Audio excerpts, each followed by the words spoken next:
amazing. It's clash heads again. This is like Chaz Mostert and Cam Water. For the first time here for season 3. Davis on pole, Vandergren in second. It's going to be sprint round action here tonight. Let's go racing here at Daytona. It was a good start there from Davis in comparison to Vandergren in behind. Cowan's absolutely bogged it up and already dropped out of the top 3 here as they come down towards turn 1 for the first time. There's biffing and barging between Gallen and Cowan. These guys are still going at it after last season. They survived for this time by though. Through turn 2 and 3 they come. Nice and clean, boys. Keep it up as they come up to... I love riding. It's a real social thing. There's a great bond between riders. Every weekend I look forward to getting out there. It's a freedom like no other. Riding to work is a great way to start the day. Shannon's insure all types of road bikes, not just classics. They offer features riders really want. It's why they're one of Australia's leading motorcycle insurance providers. Whatever you ride, Whatever you ride, Whatever you ride, ride with Shannon's. Call 134646 for a quote. Through turn 1, it was a horrible start from De Bono, who's absolutely bogged it up and gets eaten alive by Dixon and Gowans as they come on through. Through turn 1 they come, and they all spread out around in towards the first sector of the Silverstone circuit.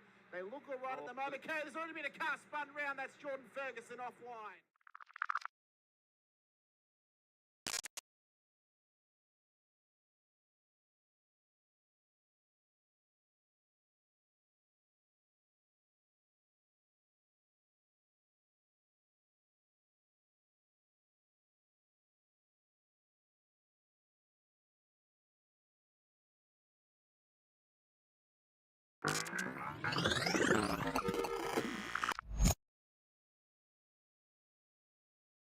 Is green at Road Atlanta here as well. Faulkner did get away. De Bono is tucked in as well.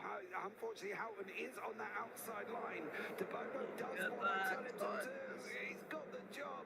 De Bono's overtaken. Now can he get Ben Faulkner up through turns 2 and 3? They go round the right-hander, dropping down the hill. Faulkner's out in front. De Bono second. Houghton third. Ratcliffe in fourth. No real dramas going into turn 1. We've always had a few cars.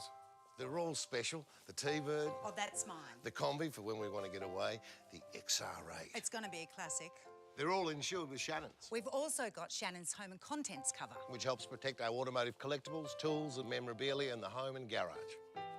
If you're motoring enthusiasts like us, it's got to be. Shannon's. Shannon's, insurance for motoring enthusiasts. Call 134646 for a quote.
amazing. It's clash heads again.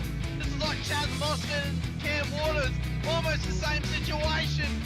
Better contact going down the hill. Sam Noble wants to step on Dave Coleman now. Sam Noble bottle right now because tell you what, Bruce Tanek and Jamie Dyson just absolutely drove away from us.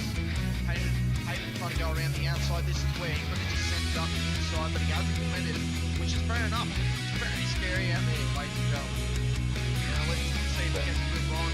Dodd's just absolute thinker, but it's a really nice move. Blake Delaney had to move out of the way.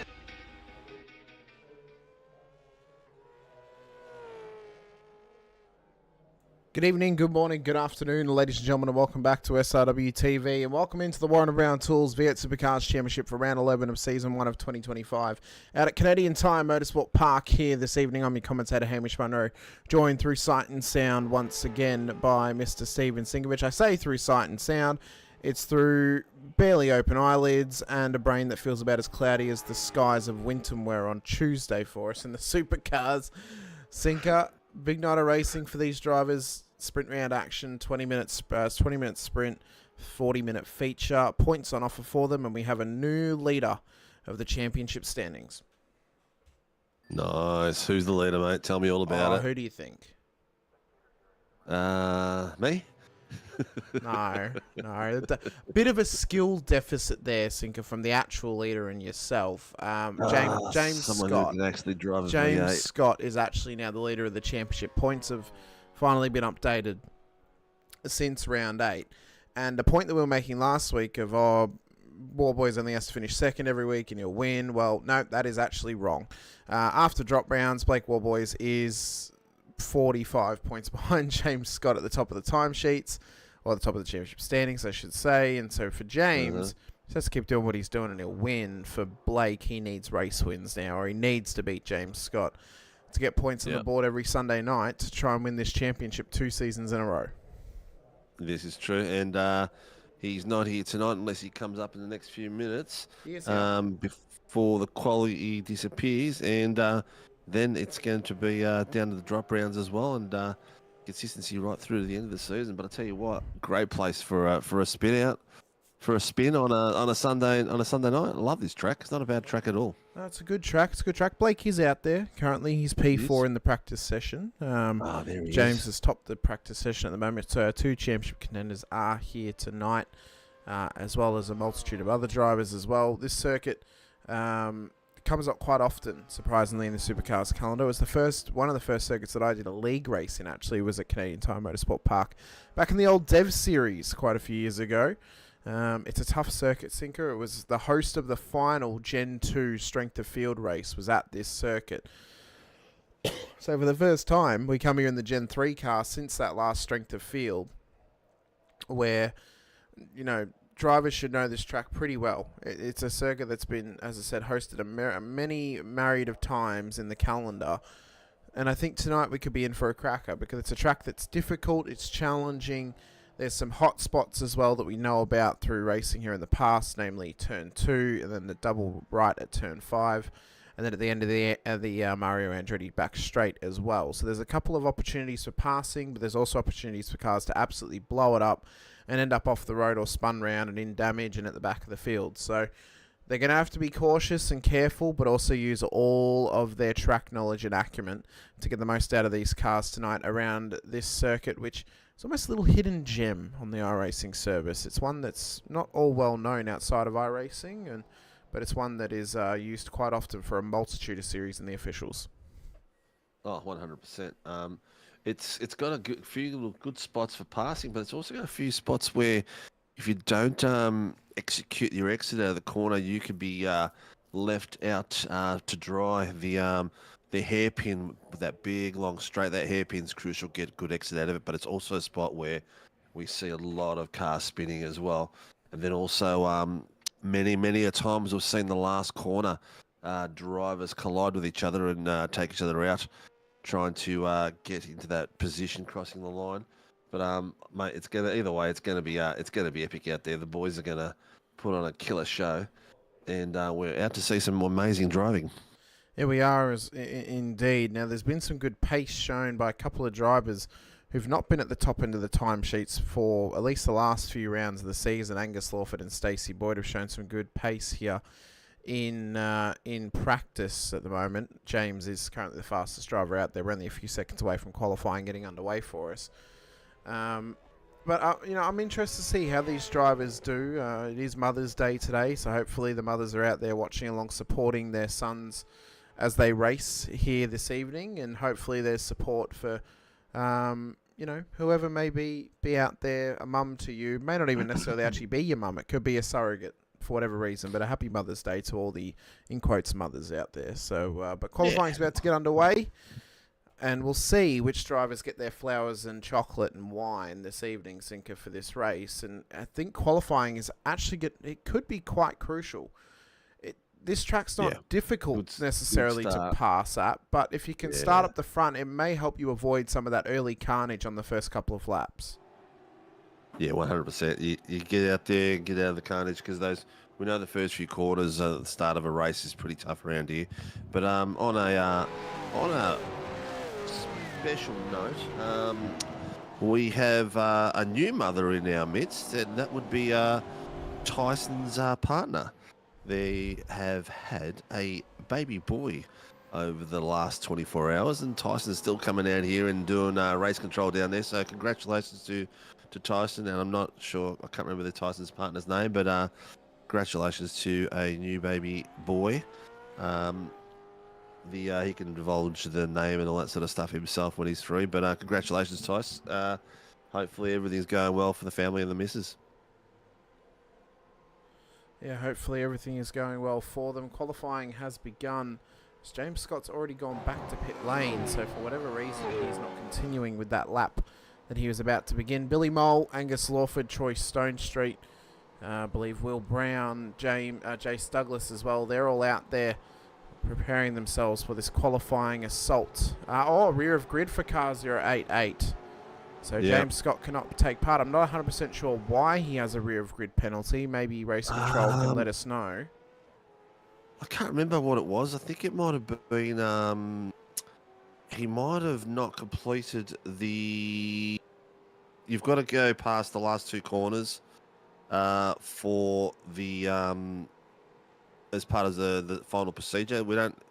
Boys don't have to do a cool down lap anymore, but they've got to finish the last two corners. I'm suspecting that he didn't do that as part of the procedure, so he would have the rear of grid for that. So that's going to be a tough one, but I'm sure we've seen James Scott come out of worse conditions than that. That's for sure. Yeah, we have. I mean, we've seen him come from pit lane penalties to getting solid performances. So he'll be on the move tonight in race number one at least. Right, yeah, thank you. So we'll see. We'll see how he ends up. Chase Douglas in a different livery this evening. Yeah, he is. He was asking me how he gets his team name changed. I'm like, well, you got to message the admin. It's not my job. So I told him to reach out to Cowie and get it fixed. Tyson's pointing out his partner's name is Viv and their son's name is Kylo. Tyson, have you named them Kylo because of Star Wars, or you just think it's a really nice name? I didn't want to say that. He said, maybe his middle name's Ren. Well, Kylo is a really nice name, to be fair. So I'm actually surprised there isn't more. There hasn't been more. I'm surprised there hasn't been more babies called Kylo over the last sort of 10 years since Force Awakens came out and the sequel trilogy was released. But no, it is a really nice name though, Kylo. I do suspect though, during school years, teachers are going to mistake his name for Kyle. At times, but that's okay. Blake Warboys goes to the top there, 119.15. 0.5 of a second, nearly faster than his teammate Billy Mole, currently P2 in the session. As we said, James Scott serving a rear of grid penalty here this evening. So we'll see how it works out for them. Yep. Doddsy out there as well. Pace out there still. I didn't see the qualifying pace as I was helping my boy go to sleep, and I actually fell asleep beside him. So I've literally made it just before the show, Hamish. So Hamish, we previously. What were the times like? I didn't actually pay attention to the times, to be honest with you. Seeker, I was sitting here going, qualifying's going to be coming up soon. I wonder who's going to get pole. And then we got race one. I wonder how many people are going to go off track turn 2. But we'll see. We'll see how we end up in this race. I'm excited. I mean, I love Mosport. It's a great track. We often get great driving as well. Yeah, I think it's just it would have been chaos having a full size grid at this track, mind you, Sinker. Like if we had like 30 cars, it would be quite chaotic. It's I don't know if it's what you call. I like this track with a full grid of cars as well. We've had many races with the Formula Super Lights, Super Formula Lights out here, and it's amazing with a lot of cars as well. But it can be treacherous. But there's a few spots here if you don't get that, like those last few corners, you don't get the start of that that little pattern there right. The last corner can be quite treacherous, and you can go out a little bit too wide and slide out. But oh mate, I'm looking forward to it. I'm to the point where I wish I was out there. I haven't wished to be out on the track for a while, but I reckon the V8 would be cool driving this track. Well, I remember the last strength of field race in the Gen 2 car around here. I was having quite a good race myself, and then unfortunately I made a mistake at this corner, ran it a bit too wide, went straight into the wall, and had to get the car repaired. So it was a good race for what I... This one here as well is pretty tight. It is. But there's the final corner here, coming through the straight. So keeping a lot of drivers will mess that up there, go a little bit too wide there. But also, as you come across here, trying to stay nice and tight, and then getting that exit on this next corner right without going too wide on the exit of it, and picking up the grass and going all the way to where that little sand pit is. It's a little treacherous spot though. I just noticed he didn't quite take the tight apex on the first apex of turn 2. He preferred to take the later apex then, as we ride on board with Will Brown. So it's an interesting approach, although this is probably just a bit of a cool down lap for him. Warboys is about to cross the line though with the purple sector in the mid. Does he go any faster? He does not, but he did get that faster second sector, so there's time on the board for Warboys to make here in qualifying. It's currently a WKMP Simsports 1, 2, 3 at the front of the field. Boyd is the next out there, Nova Simsports on the second row. And there's Lawford and Will Brown, who's blinking. Harry Dodds, David Coleman. Coleman's back out in the field. Good to see him out there. Jace Douglas, he's been having and a bit then of Mulford. With work and stuff, with the new job he's got, so it's taken him away from racing a little bit. Ooh, good to see him back out on track. Stacey Boyd, the resident American, up into P2, a 119.27 on the last attempt, knocking Troy Stonestreet off the front row. Warboys looks to go even faster, but he's had to pull it up. That is that lap done and dusted. Dodsey keeps going though. A bit of a warm-up session for himself as well. Just getting this lap all warmed up, getting himself prepared for the lap to come. He's changed shirts between practice and qualifying, Sinker, so we'll have to check in on him and see if he changes it between qualifying and race 1 as well. He's doing a Cary Grant impersonation. Yeah. As he traverses the final corner, we'll watch Harry Dodds upon this lap. Try to keep himself nice and cool on that warm-up lap. Then now he'll have a proper crack. See if we can get this car inside the top 5. We know Dodsey's got some good pace, and he's got a good team around him in Project 36. It's whether he can find the glue that will keep him stuck to the front of the field. He's been a little bit up and down the last few weeks. Might have to start calling him the roller coaster. Because his highs are high, but his lows, and unfortunately, have been real low. So he might have to... He needs to try and find that consistency again. We know how good he can be. We know at his best. He's good enough for a podium. Has he got emotion, or is he just positioned the camera just rocking like crazy? I think the position is just. I reckon the camera's on the rig, and it's getting the vibration off the wheel. Yeah, it looked like it was bouncing around with the wheel and everything. I thought, maybe he's upgraded to some motion, which a lot of the people say doesn't actually make you go faster. Well, having motion. Yeah. Well, Max Verstappen actually said he doesn't like the motion. He reckons it slows him down. Well, if we could do... Oh, no, we can't really do comparisons between the Gen 3 car and the Gen 2, but if we looked back at what Cowie's pace was in the Gen 2 car, before and after he got motion, maybe we could see if he dropped pace or Well, not. he did drop a fair bit of pace when he first got into it. Has his pace come back? Maybe starting to come back I to don't where know. he used to. Quite possibly, but has it maybe fixed his racecraft? It's odds he goes into the top 5 after that lap attempt from him there. Where's Jace Douglas? There he is. Let's give Jace a bit of screen time as well. See how he does tonight. Stoic faced as ever. Young Jace Douglas. He was listening to Living on the Edge once again today, Sinker. Every time he goes, I reckon every time he races now, he listens to it after I mentioned it last week at Bathurst. That's his go-to playlist, is it? It's his walkout song, apparently. He walks out onto track to it. Oh dear! Wonder if when he walks into his room, if he has the fireworks come on as he comes through the door. The pyrotechnics. Oh, Miss Bogard, we haven't seen you for a while. How you doing out there? Go Mickey Rockstar Clifton Team Accelerate. You got this, babe. He's been getting faster again, which is good. He's getting a bit more consistent as well. He's getting his consistency back up. Which is good to see. Warboy's only a slight increase or a slight gain in time, 119.12. Can Stone Street go any better? No, he can't. 4 minutes left in qualifying. Being a sprint round tonight. They will get cut off at the 15 minutes, so they must complete a lap before the 15 minutes is up.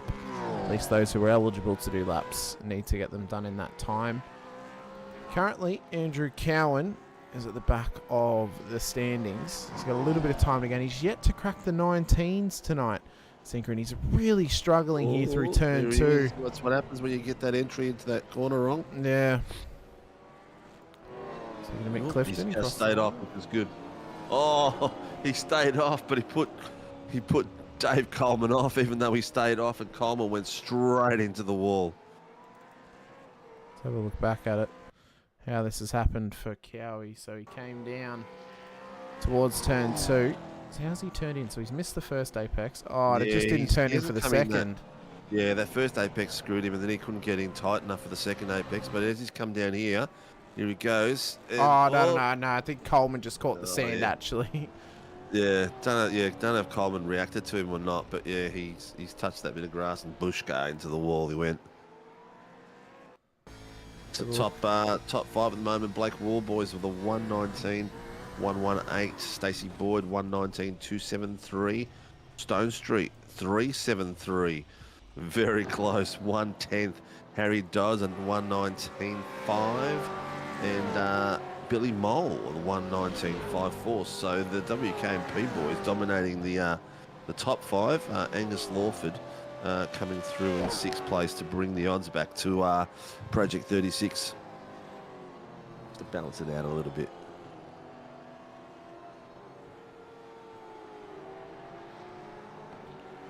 Yeah, we'll see how the final runs in qualifying go. 1.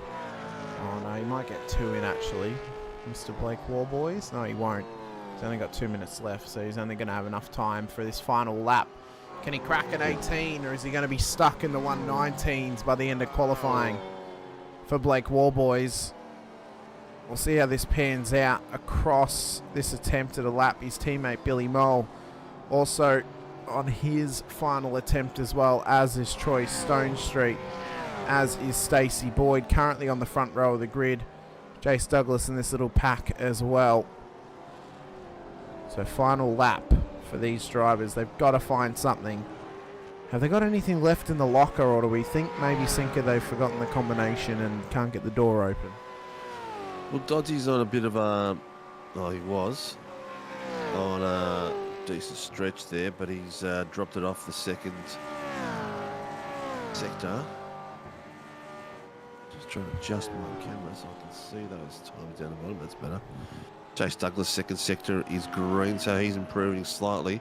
Harry has not improved. He's still stayed in 4th, so second row for Harry. Here comes Alex McManus across the line. Yeah, he hasn't done any better either. Neither has Boyd.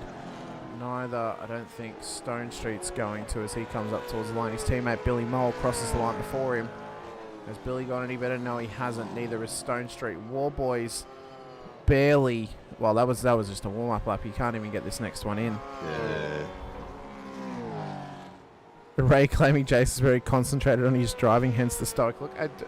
You can be concentrated and not look like you are just holding in something the whole race.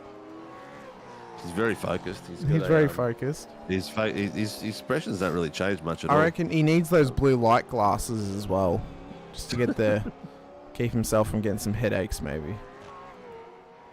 Here we go. Last 2 seconds, and everyone disappears. There you go. We've got a heat session tonight, so we've got 20-40 split.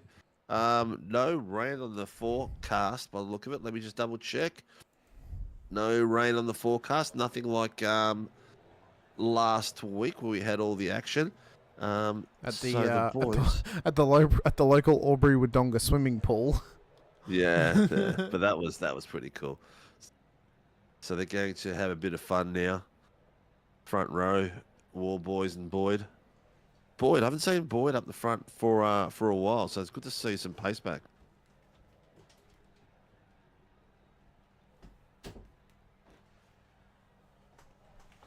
As I said, he's found something tonight. I'm not sure what it is, but he's found a bit of pace. The starting grid, though, for race 1 will be as follows. Blake Warboys will start pole alongside Stacey Boyd.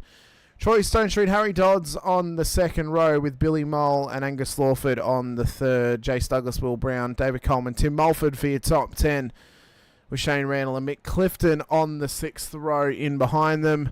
Alex McManus, Andrew Cowan, and the championship leader James Scott serving his rear of grid penalty here this evening. Our race controllers Tyson McAvoy, Greg Leake, and Stephanie Piccoli, I believe, will be driving the safety car. Daddy McAvoy. We've got Daddy Warboys and Daddy McAvoy. Yeah. That sounds like a band. A boy band? The Daddies. Quite possibly. The boys are all there. Engines are revving up as we speak. You can see the grid off from our drone view above the circuit.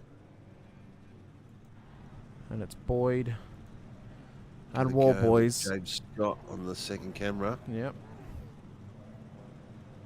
And watch him work his way through.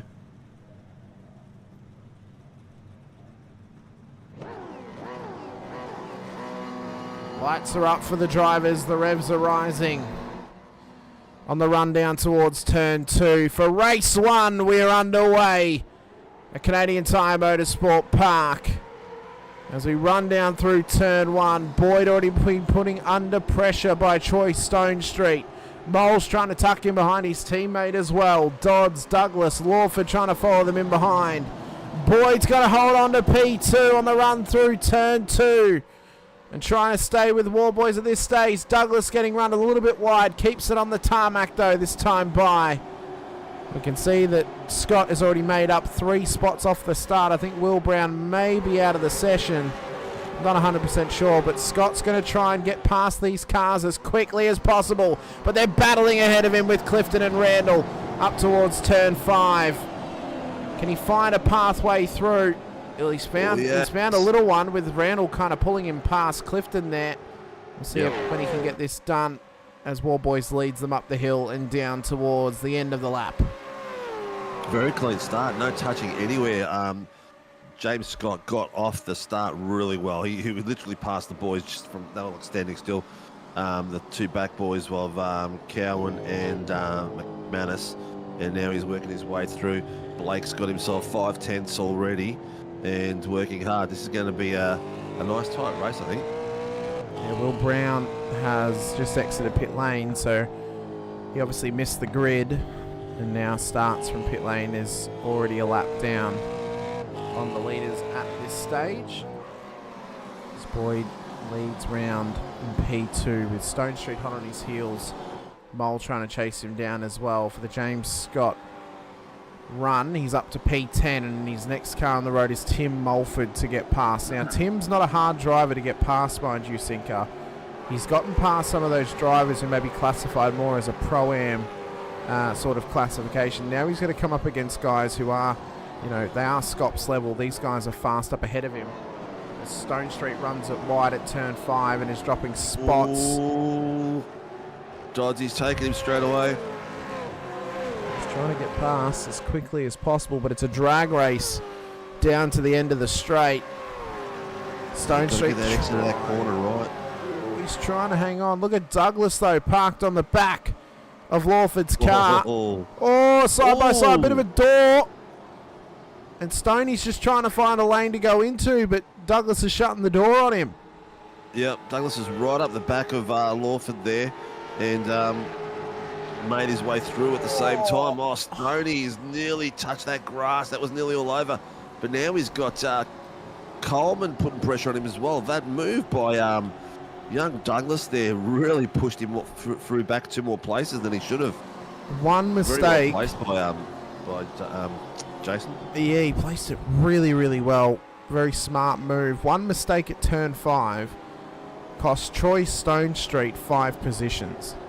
That one mistake at turn 5 was the domino effect of him losing position to Dodds, then to Lawford, then to Douglas, and then to Coleman after pushing it a little bit too hard through the final corner. And that is the struggle. If you get offline once up here at 5, it can ruin the rest of the lap, and it'll drop you a heap of spots as well. Yeah, exactly. But, you know, Billy Moles just set the fastest lap for 1:19.863, so great work there. He is keeping in touch with Stacey Boyd. He's 5 tenths on the back. And Boydie is 3.5 tenths off Blake Warboys at the moment. He's staying with him as This well. is Canadian Motorsport. Yeah, Canadian Tire Motorsport Park, or also known as Mosport. Yeah. It's a great track. Fun track to drive. It's a real... A lot of different cars. Real club style of circuit. Very similar to Winton in that sense. Coleman's gone round. Oh, that's big damage on the Fishy Motorsports car. I'm not sure if he's touched the grass and rotated on his own, or whether he got some help as he's come around that corner. The worst thing about rotating and spinning, hitting the wall there, which is what happens normally, is that you've got a long way to go to get back to the pits. Oh, he's done it to avoid the car in front of him. Oh. Let's try and get an exterior shot of that, because that there was quite odd. So Jace has clipped the curb just ahead of him. Yeah. And I don't know if he's... Oh, no, he hasn't tried to avoid. He's actually followed him, and he's clipped the sort of little... He's followed him, he's touched the grass. Yeah, Jace has held it. And yeah, he caught almost... David is just destroyed that car. It's almost like he caught the little bit of, like, black AstroTurf on the exit of the curb. Yeah. And that car's got heavy, heavy damage now. Well, it's a tough go for him. Will Brown somehow has not gone a lap down yet, so he's still trying to run away from Blake Warboys. He's doing his best, isn't he? Yeah. His pace isn't too bad. He's doing 120s, 237s, two Warboys 120s, nearly flat. So he's got 2 tenths a lap, so he's got a lot of work to do to stay out front. So are these other boys at the moment. And with 14 minutes to go, James Scott is... Oh, he's just got it back. Stone Street got the position back from James Scott. James Scott passed him not too long ago, but Stoney got it back just then. Not sure if James made a mistake or not. But James also got the fastest lap that last lap for 1:19.707. He's got some proper pace here tonight, does James Scott. I was going to mention, does he maybe just play the strategic game, sit back here and get a better qualifying position, or a better grid position, I should say, for race 2, where he wouldn't have to work so hard to get past the cars when there's more points on offer for race 2? Well, the other thing as well is Stoney's not really going to let him pass because his teammate's fighting for a challenge for the title with him, so he's going to be 3 cars wide when he comes down any part of the track, elbows out, boot lids opened, everything, just to keep James Scott behind. You see him now, he's just taking the centre line. Yeah, this might be a mistake from Troy. James wanted it down the inside of Dodds. Oh, that might have been a mistake by Troy then. He may have been better off just tucking in behind Doddsy. Oh, there's a bit of contact! Has he touched him, or is he just on his own? Oh, it almost looked like netcode from back there. Might be a readdress there, I think. It almost looked like netcode from back there, but it was... Yeah, that was weird. Let's have a better look at it. Good control there by James. Oh, well, I'll be surprised. This guy's got some of the best car control in the field. Yep. So. Tyson's just called that in. Told him to readdress it. Oh, that I think there was a little bit of net code in there, but I think contact was going to happen regardless of that happening. Yeah. So he's had to let him have it. Yep, readdress is done. Now, Douglas and Harry Dodds are the next victims coming up. James got a bit of work to catch up there. He's got plenty of time out there, though, because he's got 12 minutes of racing to go, plus a bit extra. Jason's put up a great fight there with Angus Lawford. That's 1.5 tenths there, as we're doing right now. Yeah, he's putting phenomenal pressure on him. Brown letting these guys go. It's good to get close, but just be careful you don't nudge each other. Oh, he wants Jason's this improving this season. Really well. Yep. On board with Douglas as he runs around the final corner. Yet to find an opportunity to get past Angus Lawford just yet. As they come up back towards turn 1, it appears the clouds have come to say hello. Covered up that beautiful sun that we were getting there a moment ago. Yeah, there is a temperature drop. I'm not sure the track's dropped. Hamish, is the track temperature dropping? I'm not sure. We're at 32 degrees track temp, so... Yep, ambient temperature of 19. Yeah, so we'll see if it does drop. It may head down maybe towards the 28 range the longer this race goes on, but these guys are putting heat into the circuit, obviously, by racing on it, so... It has just dropped to 31 degrees, though, so it's definitely dropping. It depends how far it's going to. Yep. Harry Dodds is now the marked man. James Scott has got him on 3/10. And Harry is considerably harder to pass than Stoney Harry. He's a bit of a wily old fox out there. Well, he's a wall, isn't he? He is an absolute wall. He's what I'd call a quality Greg Johnson. So someone who does it a little bit more tactfully. Yeah, I think Greg, unfortunately, just maybe races in his mirrors a little bit too much from time to time. But oh, look, Greg is the ultimate blocker in the AMs down there, mate. He's very hard to pass with cleanly. Here goes James Scott's got the inside line, taking it nice through the first corner. Let's see how Harry goes. Will he take it out in the grass or try to keep it closed? Well, Harry's line here is going to be really scary. Oh, that was a smart move there by James to let him go there, because Harry could have quite easily, with that acute angle, taken both of them out then. Yeah, it was smart. Just pull it out. Otherwise, he may just push you a bit wide off track. Yeah, unfortunately, with grass on the edges of this track, there is not much room for error. You touch the bit of that grass, and you're guaranteed you're going for a bit of a trip, an unpaid trip, without your passport stamped.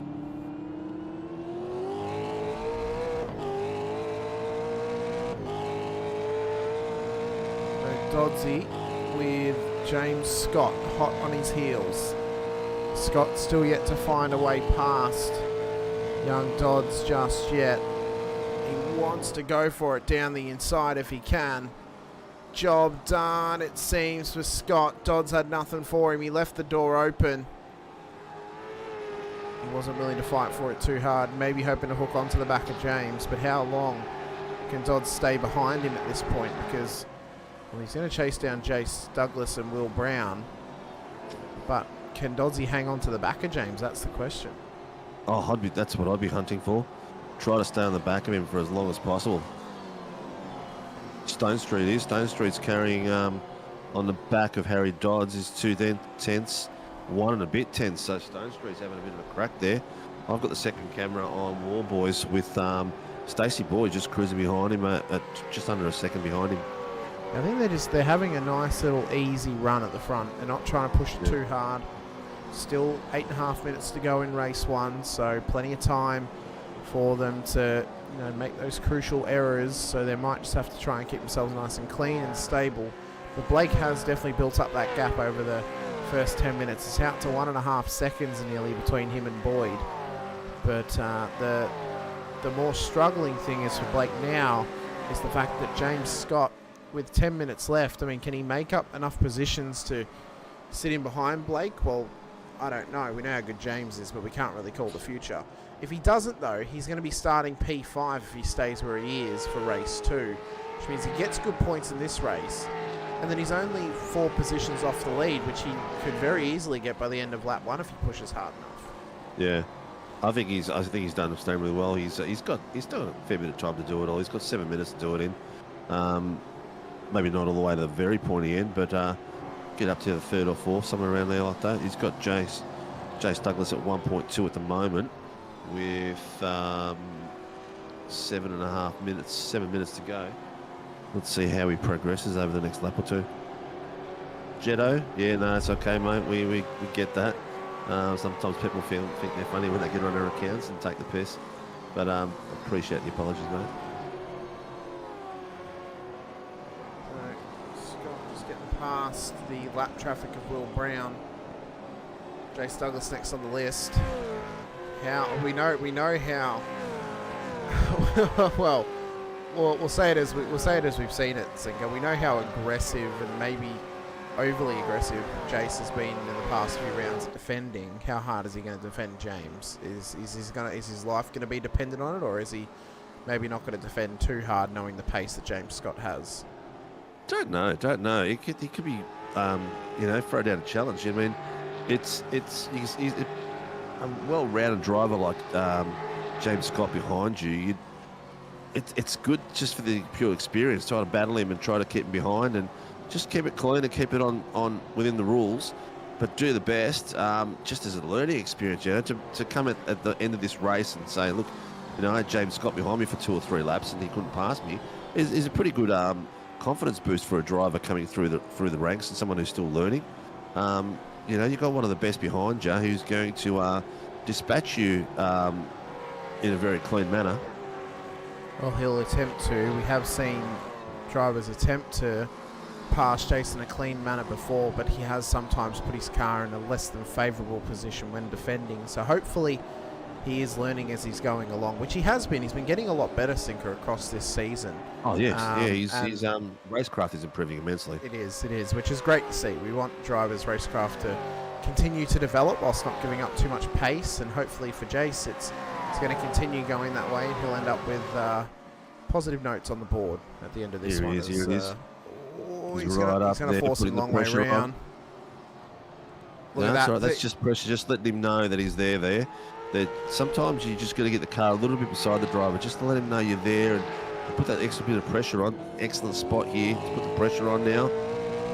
Because you notice then mid-corner, Chase then, he came round, so he obviously forced James around the long way, and then stopped the over-under. We've spoken about it before, just by dabbing the brakes mid-apex, just to slow James up, but keep his car positioned on the inside of the corner, so then his car wouldn't drift wide and let James slot straight in on the inside. It was a smart play there from Jace. Yeah, it was well done. But look, one of the tricks that Daniel Ricciardo used to use, people say he was a late breaker and all this sort of stuff, but he was very clever tactically as well, which a lot of people didn't know. He would do some fake passes, and I watched the whole video on it. It's some epic passes that he did where he would go on the inside, say for instance on a corner like this, and let the driver know, get the car side by side a little bit, and then pull it out so it was nice, safe and clean. But he'd do that a couple of corners, and then what he would do, he would go into that, start to go in that position, the driver would move across and he'd quickly dive on the outside and make the move on the outside. And he'd done it spectacularly a few times, not on just any drivers, but we're talking Sebastian Vettel, Hamilton, some amazing maneuvers just by priming the guy in front of you with an attempt pass that looks like it's going to be a pass, and then just faking it and just going for it. Oh, James Scott looks to have the run towards turn 1. Jace is trying to block, but James had the nose in. Oh, and he's giving him a serve back. What are you doing? He gave him a serve back. To be fair, it looked pretty clean to me, Sinker. He gave him a little bit of a nudge, but he just came through. He's like, well, you want to do that to me, I'm going to do it to you. On it to me, Jace, fair. James has called it in, but just called that in. Honestly, you see that in real life supercars. I think it's play on. It's good touring car racing. It's when you're in the car, you can't see it when you're in the car. Yeah. Of where it was, but that was a bit of bit of how's your father there, and it cost him 2 spots, James Scott. Then the way Jace did that could have been if Jace was turning into him then on that sort of spot, that could well be readdress. The boys are probably looking at it now. because he nearly fully rotated him. I think the fact that they stayed side by side was what saved James Scott from fully rotating. It sort of put him back into shape. Tyson's over the radio. Yep. Yeah, so 099 is being told to readdress. So in that corner, Jace turned into him slightly, which is what made the... now he's Jace! turned in towards He's held it, he's held it. And now he's trying to redress, and he blocked Dodds in the redress. That was one of the hairiest redresses I've ever seen. Okay, so that 13099 incident with Jace Douglas has been reviewed. I think Jace called something in. But that was some really good driving there by Jace Douglas, holding that in a very crucial part of that race to keep it back. It's put him, he's out of rhythm. He's out of rhythm. And this track you rely on that rhythm. You rely on it. It helps keep you in check. This track, very rhythmic, trying to keep yourself nice and clean. Peter Gretton saying S&P all over again. I mean, yeah, it's pretty close. Pretty close, Pete. Sydney Motorsport Park, like when... yeah, definitely. Yeah. Love it. Mole versus... Lawford, which is up here at P3. Yeah, I'll switch across to that. Sinker will change to that one. But this battle back here is really heating up. James Scott trying to get past Stone Street down the inside. No one's giving it to him easy, mate. No, they're not. He's having a fight for it. They're making it hard for him. They've really thrown the challenge down tonight. They're like, this guy's fast. Let's make it hard for him. And they've done that. All within the rules. A few little extra touches there with that to be readdressed. But it was good fighting, At least they're trying. At least everyone's having a good crack out there. No one's just prepared to sit behind and follow the leader as they go around. But the boys down the bottom are going great guns at the moment. Lawford is 3/10 of the back of Billy Mole. The name we all love to say. Oh, Lawford's front just gripped it a little bit then. Look, I get a bit of an oversteer. An understeer as he came through that corner. Where is Warboys at the moment? He is up at turn 5. So we'll see how close he is to copping a white flag or a checkered flag. So I wanted to quickly point out as well, back in P10, Shane Randall is currently the provisional pole sitter for race 2 tonight. Mulford will be on the front row with him as Clifton's looking to get past Andrew Cowan. Not quite there yet. It's going to be checkered flag though for Blake Warboys as he comes up towards the start-finish line for the final time in race number 1. Pole position to race victory, and it's the championship lead for Blake Warboys, but he's got to try and stay ahead of Scott in race 2 to solidify it before we head out to round 12 in a couple of weeks' time. Boyd comes home P2. Billy Mole on the bottom screen looks to come home in P3 ahead of Angus Lawford. He does so. Scott gets up to P5, and in the end, Randall is inside the top 10 and will start pole position for the first time in SRW in race 2 here this evening. Well, that was a bit of action going through that first heat where it was awesome to see. A few boys battling around and a bit of extra door rubbing, and a few positions had to be readdressed due to some how would you say it? Overzealous. Overzealous, that's the word I was looking for. Overzealous defending there on James Scott, and he was at the receiving end of both of them. Yeah, so I think good bit of fun out there. No one ended up in the wall. I know. I think it was a little bit messy in how it started, where Jace kind of turned in, not realizing how far up James was on him. Yeah. I don't think the exit was too bad. I don't think the moment where he kind of side drafted him out of the corner to get past him, that was okay. But I think it's that compounded with the fact that he turned down on him, nearly got turned himself by James, and then came straight back at him up the exit. I think different story if he fully rotated him. That would have been yeah. So I think that's the balancing act you've got to have. There's still some polishing that I think Jace needs to do in his defending. He's been getting better, but he's still, that was very, very hairy.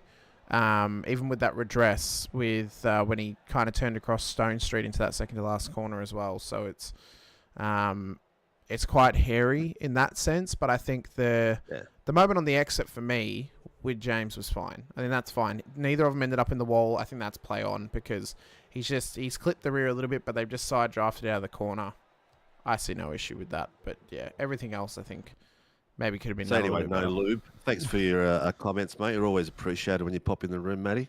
But yeah, it is Mother's Day, so some of us are spending Mother's Day with mothers, so that's not a bad thing. It's a good thing. I'm sorry. We love our mums over here. Yeah, I'm sorry, Pato, but Stacey drove a great race, but he was on his own, and we're trying to show off some battles.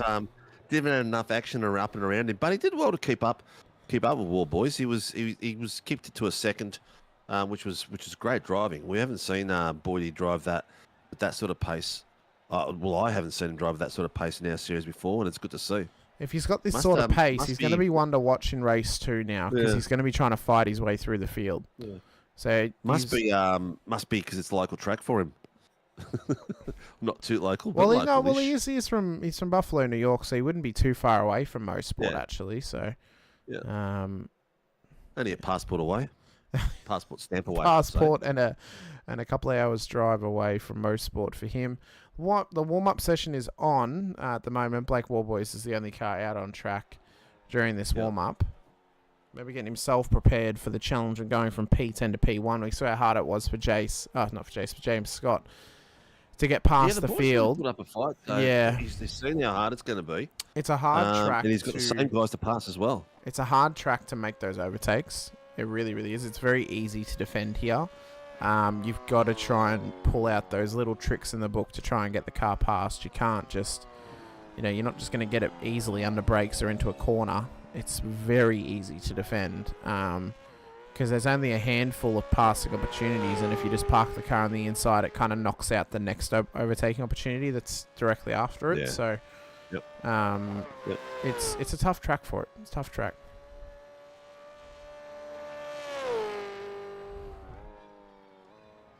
Anyway, who we got? What track we got out next week, mate? Oh well, I think next week we have a bye round. So if we have a look at the calendar, in 2 weeks' time we'll begin our final 5-round run to the end. So we'll have 5 rounds in a row.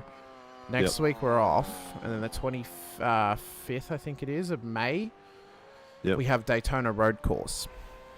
And then we have Interlagos, VIR, Sonoma, and then Sebring to end out the season as well. So it's a big end to the season coming. It'll all crescendo with an enduro round at Sebring on the 22nd of June. I do apologise. At the end of the season. So that'll be a big race to come. Next week will be our final bye round. And then we have 5 weeks in a row all the way to the end of the series. Nice.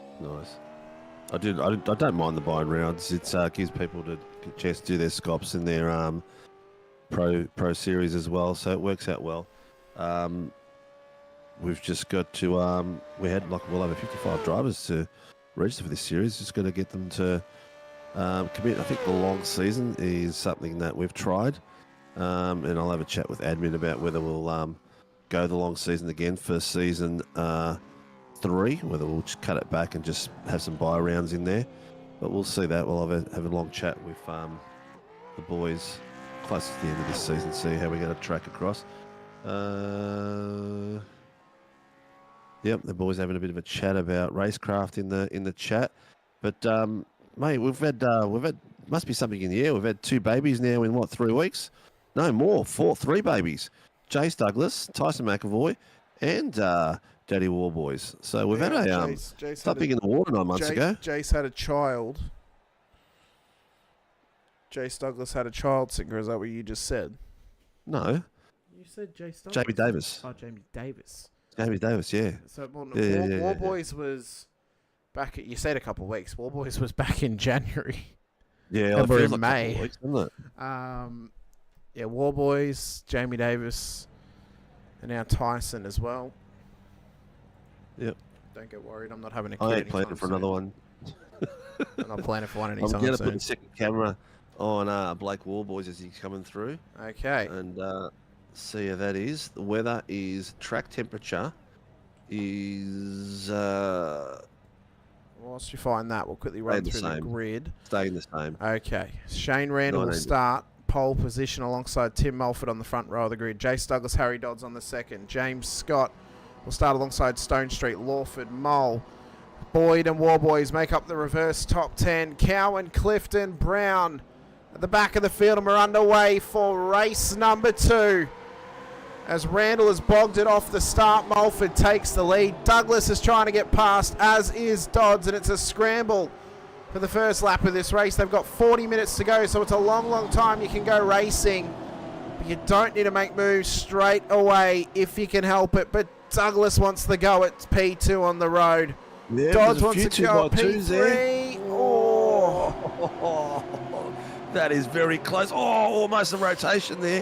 Tell you what, James Scott's got wobble around him as well. He's having a bit of a battle. The guys are still down too wide there at the back, living on the edge. They are. Oh, it's been living on the edge. Oh my God, so Douglas. Lucky. So lucky. Oh, Brown's been clipped by Cowan. That was Jace Douglas was going around and got straightened up by the car again. So Stone Street with his teammate Warboys hot in behind. Stacey Boyd trying to get past Lawford does the job. And a great move by the Nova Msport driver. But Warboys is trying to chase down James Scott if he can. Lawford up the inside of Clifton. Douglas is coming back through as well. And Cowan's trying to get a go of him too. But Mulford leads the way for the first time in a while. We have a Phoenix Racing Team driver at the front of the field, and it's not Rian Leonage, it is Tim Mulford. With Shane Randall hot on his heels. Doddsy's right there as well. And then James Scott and Blake Warboys, the championship contenders inside of the top 5. Stone Street, Mole, Boyd, Douglas, Lawford makes up your top 10 at the moment. But Dodds is pushing hard, not only to hang on to the back of Randall, but to hold off James Scott in behind him as well. There's a bit of contact, and Randall's gone round, and that's a serve from Dodds. And I think for Dodds, he's going to have to drive it through pit lane. That was close, because that nearly rotated into Blake Warboys as he went about, and James Scott passed Harry Dodds at the same moment as well, because Blake Warboys was putting the pressure on. And Randall's been turned. He's going again. He's got a clean car at least, but Dodds is going to have some answering to do. He's likely going to have to traverse it through pit lane. Because, I mean, well, there's no other word for it, Singer. He sent him. He sent him and turned him and served him. Get him a napkin. He's been served. Warboy's up the inside, though, of Dodds. Trying to get this job done. He's got it past him. I mean, if you're Doddsy and you're of right mind, you might expect a penalty to come, so it may not be worth fighting these battles just yet. It may just be better to keep the car clean, do the drive-through, and then push on. Well, Mulford just had his fastest lap taken away from him. James Scott took it the 1:26.98. Blake is on the back of him, 2 tenths behind on the lap time, and he's got a drive-through penalty for 1:52. Angus Lawford, drive-through penalty. Interesting. I wonder why Lawford's got a drive through. Was that? I'm not sure what incident that was for. Was that you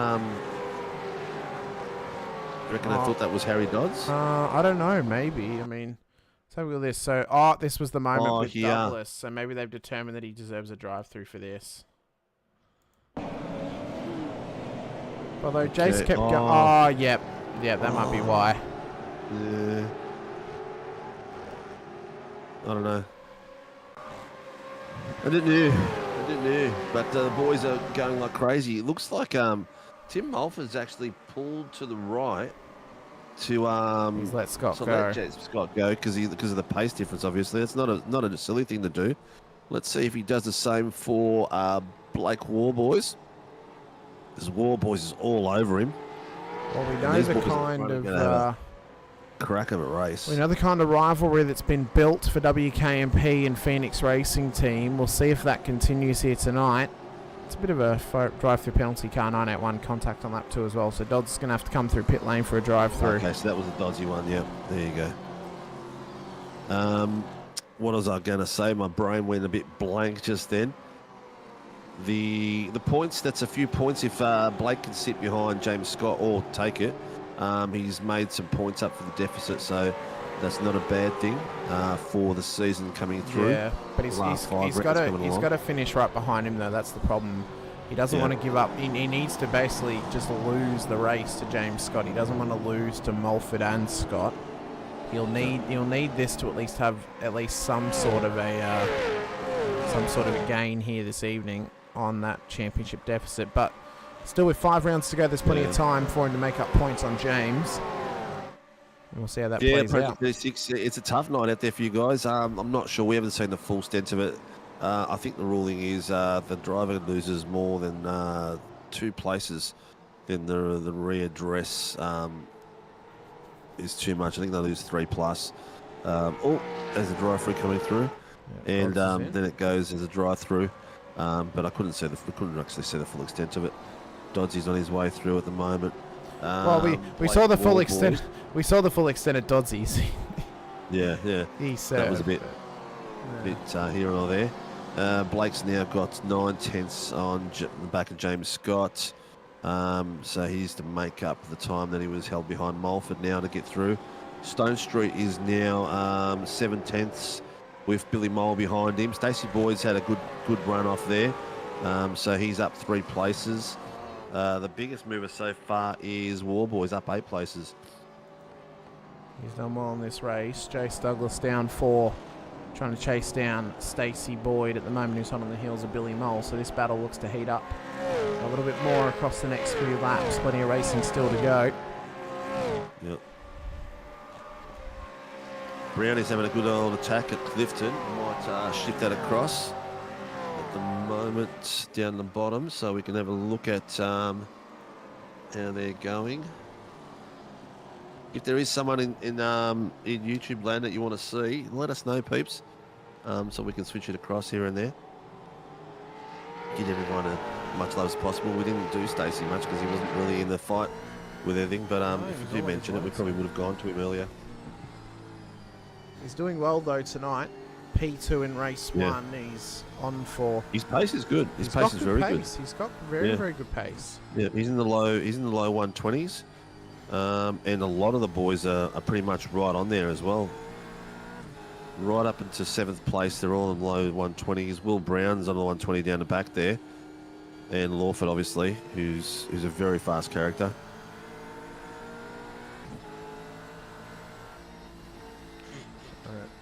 He's Mole's got a bit more pace than him in Sector 1 over Boyd at the moment.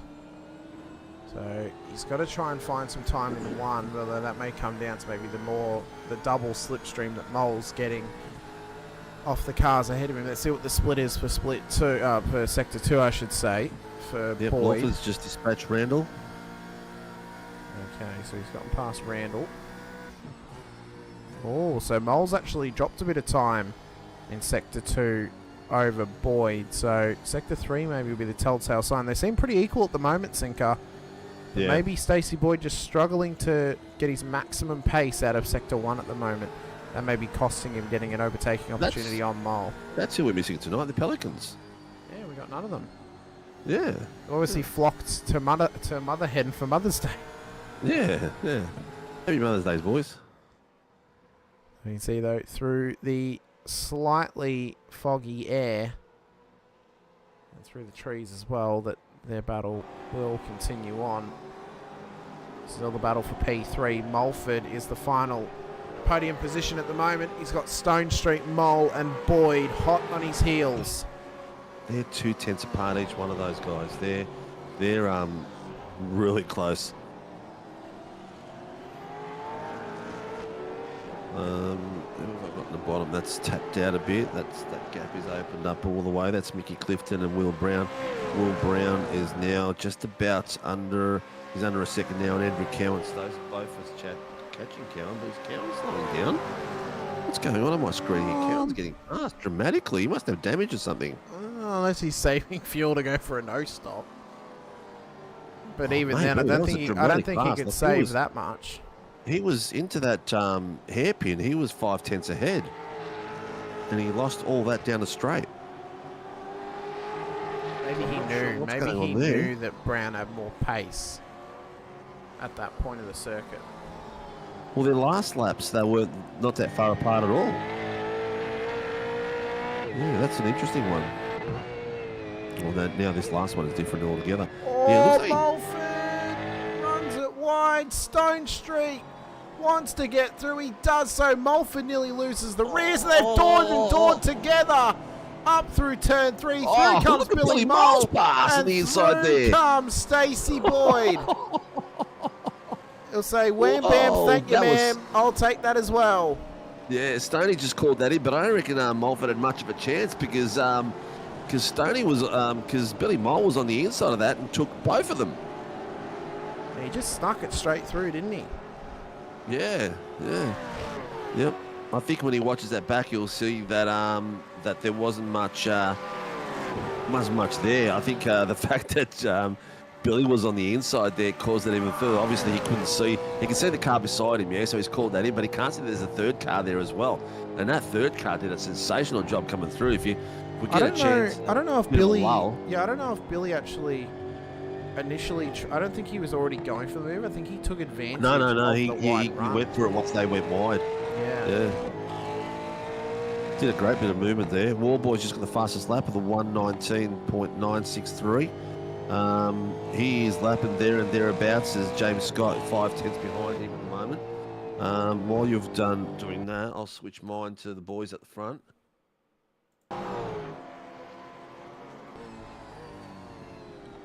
Bit of dooring, and then he just came straight through.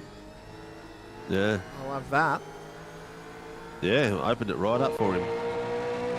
Now look at this. Stone Street's back onto Mulford. He's trying to find this move if he can. Jace Douglas is now getting brought up into this battle as well. Ooh, Mulford needs to readdress to Stone Street for that pass. Wow. Not too surprised. Pulls out the way, but look at Jace Douglas sneaking on through as well. Cheeky, what a cheeky little git. He just, I'll have it, thank you. If you let me go, I'll have a go too, thank you. What a sneaky little gremlin move from Jace Douglas. Picking up the scraps. Oh, we have to start calling him the bin chicken. He's trying to pick up any little thing that drops on the ground. Oh my God. I'll tell you what though, bottom screen, Blake Warboys has got it down under 5/10 now, sitting on the back of James Scott. So they're having a great little bit of fun, those two there, while the rest of the field is having a great ball as well. So Stone Street is now the cork in the bottle. He's got Jace Douglas, Mulford and Will Brown chasing him down. Andrew Cowan slowly catching those boys as well. And then once he does that, he's bringing Mickey Rockstar Clifton with him. Well, the battles have not laid up over the first 13 minutes. They have stayed true across this race thus far.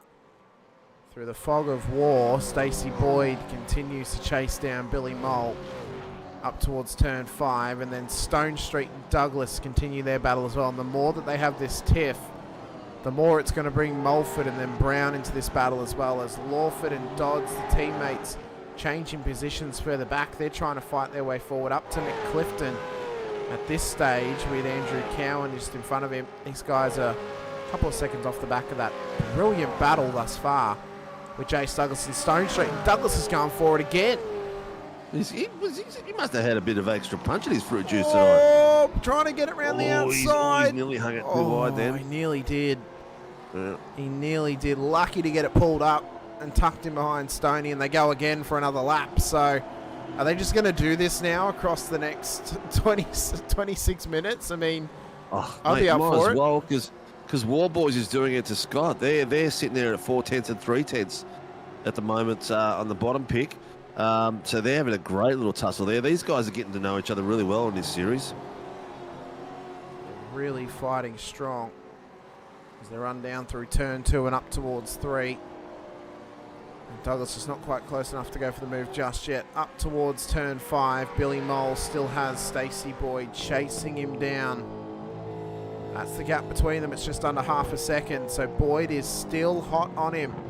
And this is all for P3 on the road. So the podium is not decided even by the halfway point of this race. These guys have been battling it out all through the first sort of 15 minutes. And with 25 minutes left to go, it's anyone's game at this point, especially with Warboys chasing down James Scott. But Scott may be on the fuel save to try and cut down on that one pit stop to get him home. Doing well. Well, we've seen some pit stop strategies during the week work really well. We saw Josh Horton pull it off in the Formula Super Formula lights, doing a fuel save that didn't need a pit and just trickled across the line for the top of the step podium on the second run. It's here as well. Rapid driving. The battling that we've had all throughout this week, and we do apologise for the GR86 race not being broadcasted. We didn't have a spare moment to get it done between any of us. Life's a bit hectic for all of us, all three of us. We've suffered this week, so we're just going to miss the round for now, unfortunately, because we've got nowhere in our schedule to fit it in. Real life and racing life collides. Well, it's you know, your real life and then SRW as well, Sinker, colliding with that. James and all of his broadcasting not requirements, but his broadcast. I'm trying to think what the word is. Commitments. Yeah, all his broadcasting commitments. Not just for SRW, but for his own broadcasting company as well, plus his family too. We hope that his young fella is feeling better as well. He's been in he ended up in hospital. Yeah. So we hope he's feeling better.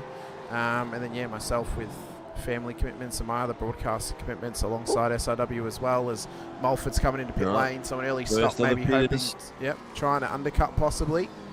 These guys ahead of him. So first of the pitters. We'll see how that starts pulling out. We are now at the. Well, that's probably a bit early, actually. 16 minutes. That's a fairly decent undercut there. Yeah, he'll get 23 or 24 minutes out of the tyres and the fuel, though. He'll make that, but it depends which bit of clean air he comes at him, and he's going to come out at the back of the field, so he'll have plenty of clean air. He'll just be able to push on now, and maybe he's hoping these guys will start battling, and then that'll really slow them up, because we know how hungry Jace is to make positions. He wants to race. Which fair play. Jace definitely wants to race. He's putting the pressure on Stoney. We're not going to say to the drivers, show up for a race, but don't race. Just sit there. Don't do it. Don't race. We're not going to say that. We sometimes mention the fact of it may be a smarter choice to not race certain drivers or to maybe pick your battles, but we're not going to say to them, don't race. It's interesting, different mindsets between drivers when they get fast guys beside them. Some will race, some won't. I'm more the type of nature to let him pass and get on the back of him, try to learn something. But I've been scolded for doing that as well. I remember doing that to Jamie Dyke once, and he goes, "Mate, why'd you do it so easy? Why don't you just fight me for a while?" He goes, "You have to let me pass." But I was like, "Yeah, but I learned from being behind people as well." Stone Street's gone in, so he's gone for the undercut. Yeah, he might be trying to counter Tim Mulford. As Lawford and Dodds are in as well. Project 36 have gone in together as well. So these boys are thinking about... Hang on. Did I saw the safety car move then? No, I didn't. No, that was Stone Street. That was Stone Street.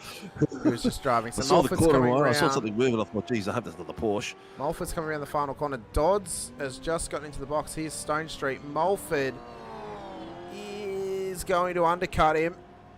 Only just. Look at how close that is. So now Douglas is under pressure from Mulford because Douglas almost certainly could get undercut here from Tim Mulford. This track, the undercut's very strong at Mosport. It's a very strong pit strategy. It's whether it works to your benefit or not. What do you do if you're Blake Wall, boys? You're 3/10 of the back there. Undercut him. Do you just let him, when you come past a corner, certain corner, just go in there and just pop in the pits? Quite possibly. I mean, you can get away with the sneak in. But he's probably also saving good fuel behind James at the moment as well. Wouldn't necessarily be worth coming in early and then trying to get past him, where he's saving fuel at the moment. And he's still gaining points on James this round. Yeah, you might as well just follow him in and just minimise the damage sort of thing. Who we got going in here now? Jace Douglas has gone into pits. I'll go on to... Who are the boys he's got there? Mulford and Stone Street. So... Jace is Mulford on there at the moment. He's coming around the last few corners. Here he comes around the last corner. I think he's going to get him. Followed by Stoney. I think he's going to get him. And I think he's going to get him by a bit because he's coming down the straight. Jace has just dropped, but they've already entered turn one. They've got him by a fair whack. That's cost him a few tenths there. He's up on the... Well, Mulford was only up on the jacks for 10.4. Jace was 12.9. And Stoney 12.4. So he was the longest out of the three. So maybe Tim decided to take a little bit less to get the track position and now is trying to fuel save at home, possibly. Possibly. But he's got Stoney on the back of him like crazy at the moment. Top 7 cars. Warboys is down to 2 tenths on the back of James Scott at the moment. Oh, Stacey Boyd's gone in. So Boyd's trying to undercut Mole. Switch it across to Stacey. See how that affects his run through. The camera is shocking. I might change it to a different camera angle. Try pit lane 1. Yeah. Even 1's terrible. Oh, I don't know. Dynamic TV then, blimp cam, chopper cam. I got him in camera 3. Oh, there we go. Yeah. So Boyd's just about to exit now, so should come out ahead of Mulford, well and truly speaking. He did a 13-second stop. There they are now. It's going to be close as he gets to the... Oh, wait, what's happened? He's going really slow. He's left his thing on. His pit limiter on, because he came out slow all the way through there, and that was terrible. He was on the jacks for 13.08, so it was the long one, but that wasn't that not enough drama there to do that. But it looks like as he's come from, he's left the pit limiter on. That's cost him dearly. He hasn't turned it off. I don't think he realised you can turn it off earlier. Yeah. Oh, James Scott's in the pits. Scott is in the pits. I'm gonna go to Mulford because he's the lead pitter at the moment. See what that does to them. It won't. He will definitely come out a lot of time ahead of him, but it'll give us an idea of where that's going through. Billy Moles followed James Scott in as well. So it'd be interesting to see how that's not a bad. I think because Boyd left the limiter on, I think Mole's going to come out well ahead of him. If I'm honest, I don't think Boyd's going to get him. Definitely. That's a big mistake from Stacey. Massive mistake. As Stone Street's gotten it past Mulford at the last corner. Mole comes out ahead in the provisional P3 slot. Next car up the road from him is Randall, who needs a pit stop in this race. What could have been for him if not for getting turned around on lap 2? Maybe so Mulford got slowed down a bit the second last corner, and there was something that went there. He's caught an incident in. Stone Street got past, so yeah. Let's have a look at this pass and see what's happened. So a quick gander. So he's right behind him. Oh, I mean... Oh, he's giving a bit of a love tap as he came through. Gave him a bit of a serve. Warboys is in as well. So Blake's in. All right. I'll go to James. I'll go to Blake. So James Scott down towards the final few corners. He's opened the taps. Boys, he's up on the jacks. Has he come down just yet? Here he's coming around the last corner. He's on the last corner. Warboys is exiting. This is going to be close. Oh, look at this. It's so close. James has got him well and truly. Undercut him well.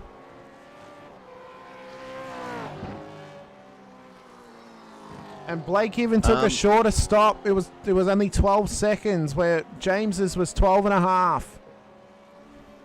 So Stone Street needs to readdress. Okay. Jace Douglas as well, trying to get past Stacey Boyd. Boyd's fighting back with him. Both keeping it tight through there. They did reasonably well without... Oh, Douglas has just held that. Oh, any more, he would have been gone. Well done there. Stacey's had a cracking race, man. Cracking race tonight. Just a shame for the mistake through the pits. So was Jace. Yeah. Yep, so was Jace. So that pit stop for Blake, the undercut cost him a second and a half, pretty much. Will Brown's in. So Will Brown will be contesting. So we've seen a few people miss out through their pit strategies. Looks like Billy Mole still might have third in there at the moment. Let's see where Brownie comes out.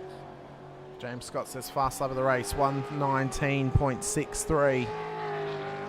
So he's really opened the taps on that Chiefs Camaro. Mole P5, but he's provisional P3 at the moment as Will Brown looking just to exit pit lane. He's already lost out to Mulford and Stone Street. It's going to be close with Boyd and Douglas. They're going to get him. Fighting. Oh, Douglas is really throwing it out there. He's throwing the gauntlet out big time tonight. He's getting the elbows out. You can see him on stream even how hard the elbows are out. He's just held it again. You know what? Third time lucky. He's held that that little slide 3 times now. He really... He's got to be careful because he might not have another slide left him. Jace really over-rotates that steering wheel. He really over... Well, they are his race. They're his race. He's P8 on the road. He's allowed to race them. He's pit. He's allowed to race them. He's I think he means by in like actual level of driving, but you know you got to do it. You got to. That's the only way to learn is to race these guys hard. But yeah, he cut into him, but he's copped his drive-throughs. I don't think there was enough there for a penalty. Mickey Clifton's gone in as well. He is the second last guy left. Shane Randell has got a pit still as well. Clifton is on the jack still. As these boys are coming around the corner, he's out. Will he stay in front of them? Will he undercut them? Overcut them. Well, he's coming out now. He's ahead of Will Brown. He's about to come past him on exit. That's going to be a drag race to turn 2. This exit really favours the guy coming out of the pits because it really puts the driver coming past on a real acute thing. What was that? Something was upgraded to a penalty. I'm not sure. Jace was black flagged for something. We'll see what it was. Mr. Andrews, where you been, bro?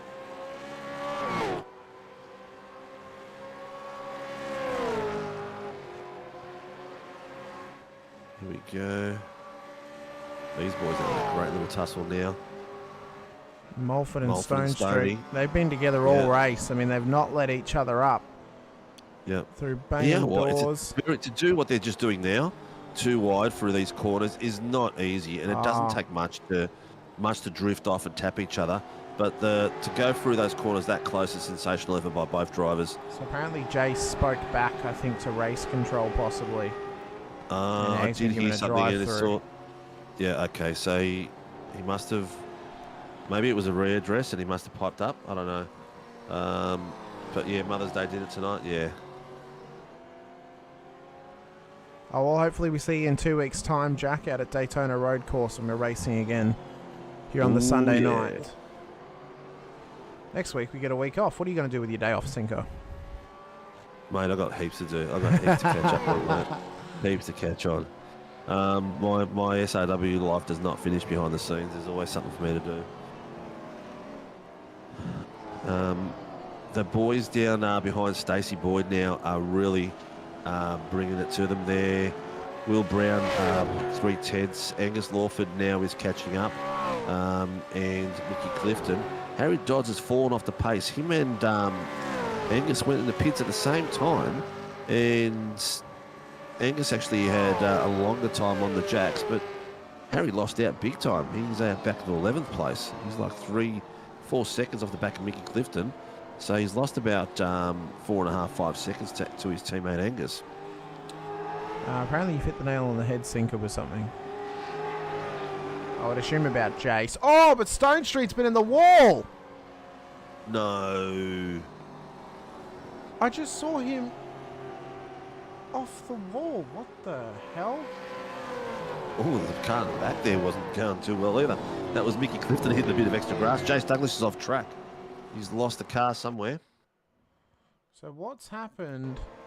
Rear end sliding there for Stoney. Mulford and Stone Street. Because they've been together.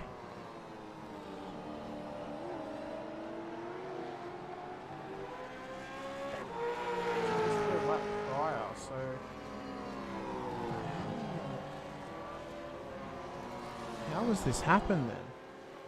No. So this is when Boyd was coming up. Oh, Jace Douglas requested tow. Has he blown his engine up? Oh, so that was the moment with Stone Street and he lost the front end. And then this was the moment with Jace Douglas.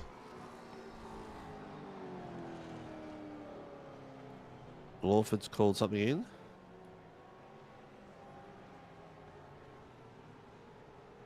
Oh, has he blown an engine or something? This is weird. It's one of the weirdest. Something's gone wrong there. Oh, yeah. Yeah, I think he's blown it down the straight. Blown the engine. Yeah, he's blown it down the straight. So we're going to have to pull a little bit of a sneaky here. No, it's to before see what's happened. It's before the second last. before the end of the He's blown straight. it down the straight and he's pulled over. Yeah, so let's just go back. To the edge. Yeah, he's way offline, so I wouldn't be called a safety car for that. That's between the second last corner and last corner. He money shifted.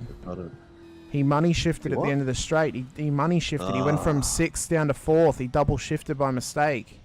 Oh, there you go. He's parked it up in a good spot at least.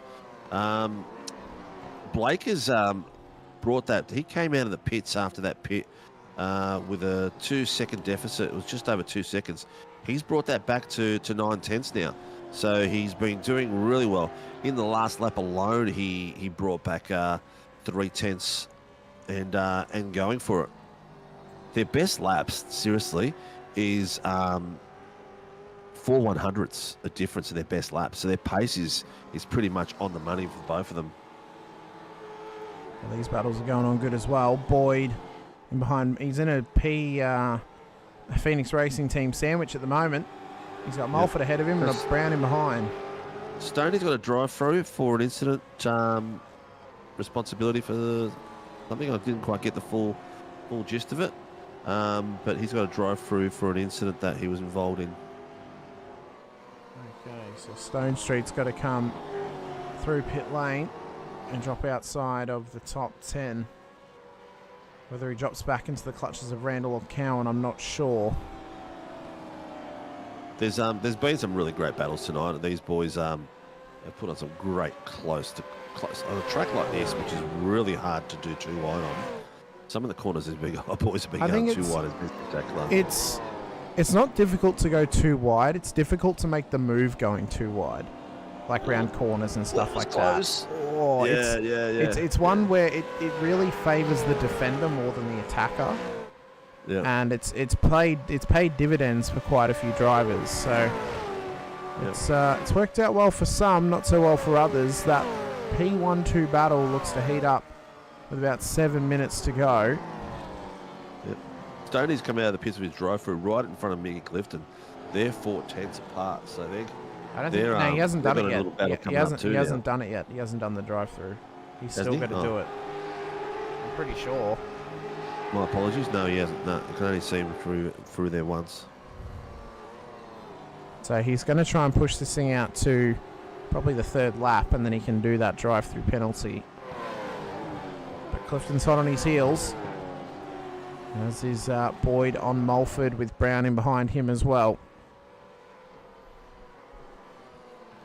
The front two continuing their battle as well. They've got about 6/10 between them for James Scott and Blake Warboys, with it's getting closer and closer to the 5-minute warning to the end where no safety cars can be called. We've gone green the whole way. Stacey's having a cracker, man. He was literally 1/10 then coming through those. Oh, he's on the inside of him. He's got the run there. Will he be able to hold it through? He got the job done, it seemed. There was a little bit of door banging, but it was a good move. And there was teammates there. Oh, you know what? They should have... Bit of teamwork there. They should have sort of backed one into the other and cut the angle off to stop him coming through, let the team come through. But they didn't do that quite well enough. But tell you what, Boyd's got a bit of pace tonight. He's showing it. Yeah, he's got some fantastic pace in this car and at this track. Really suiting his style, it seems, and really suiting the way that he can attack this circuit as Stone Street's in for the drive-through. Yeah. Well, his lap times at the moment, his best lap is 2/10 faster than Will Brown at the moment, and 4/10 faster than Tim Mulford. So he's had the pace on him tonight, and he's already spreading his wings. the return of Stacey Boyd of old, or has he found a little bit of magic out of this car here this week for Mosport? Be a tough week coming up for him. He'll be at Daytona got a lot of work on. to do. I don't think he's gonna. He's got 5 minutes to go. Yeah. Not going to make up 14 seconds. Billy Mole is out there in no man's land on his own in third place. So we've got at the moment we've got James Scott leading the race with Blake Warboys 5 tenths behind him on the bottom screen at the moment, putting the pressure on, and Billy Mole is 16 seconds behind them. So that seems like a lot, but then Stacey Boyd's another 14 seconds behind him. So he's been on some great level. He has been on the same pace as the guys up front, 3 tenths off, I should say. But again, Hamish, 1/100 different in the last laps between James Scott and Blake Warboys. And Billy Mole is sitting in 121s. So he's doing really well, like literally 121. Where the rest of the boys behind him are like 8 tenths. Wow, I think he's just cruising at the moment. He knows he's got time in hand and behind. He's not going to chase down Warboys and Scott. He's got that time in hand that he can now just cruise home to a podium. Stacey, how's this? What? How's what? Stacey Boyd, Will Brown, the last lap. Oh, 120.81, the same lap time. 120.809. Followed by Will Brown, 120.809. Wow, that's ridiculous. That is ridiculous. It is, isn't it? The point I was going to make, Stacey's got somewhat of a tough couple of weeks coming up for Supercars. I mean, his next 2 races, I don't think he races on Tuesdays. I can't remember if he races on Tuesdays. If he does race on Tuesdays, then his next race in this car will be, if it'll let me load up a calendar, it'll be here at Canadian Tire Mosport Park. So he'll have another crack at this track. So if he races Tuesdays, watch the pace on him in that split 1 race. If he doesn't, his next race in this car, I believe, may be at Daytona on Thursday. And then after that, it would be at Daytona in 2 weeks' time on a Sunday as well. So if he can get some good pace out of it across Daytona, he could be up here again in 2 weeks' time. We've got Harry Dodds now putting some pressure on the back of... Oh, he was. Now he was 3 tenths behind Mulford, and he went all of a sudden to 3 seconds. So I'm not sure what's going on there.